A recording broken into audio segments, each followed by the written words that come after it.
সারসিনা দরবার শরীফকে পরশ পাথর কেন বলি জানেন?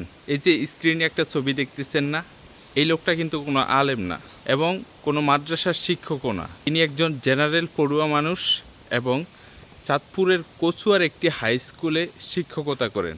অথচ তিনার লিবাস পোশাক দেখে কি কোনোভাবে বোঝার উপায় আছে যে তিনি কোনো আলেম না, কোনোদিন মাদ্রাসায় পড়েননি এবং তিনি জেনারেল শিক্ষিত? উনি একা না তো, ওনার মতো এরকম হাজার হাজার মানুষ সারসিনা দরবার শরীফে গিয়ে সুন্নতের আমল ধরেছে।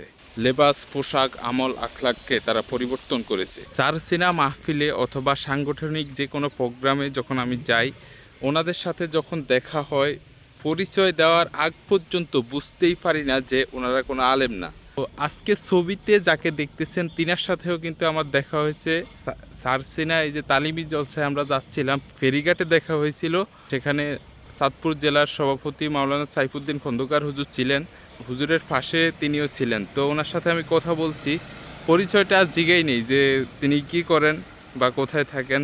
আলেমদের সাথে আমি সাধারণত যেভাবে কথা বলি, তিনার সাথেও আমি সেভাবেই কথা বলছিলাম। জানতে পারলাম যে উনি কোনো আলেম না। একজন ভাই ওনার ছবি পোস্ট করেছেন, এটা লিখে যে উনি কোনো আলেম না, সারসিনা দরবার শরীফে গিয়ে আমলকে পরিবর্তন করেছেন, নিজেকে পরিবর্তন করেছেন।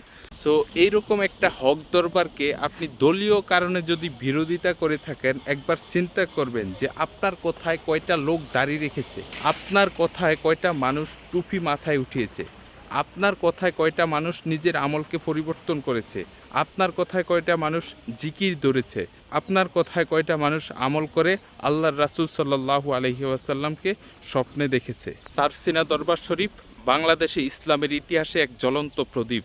আল্লাহ তাআলা এই দরবারকে কিয়ামত পর্যন্ত হকের উপর অটল রাখুন। আমিন।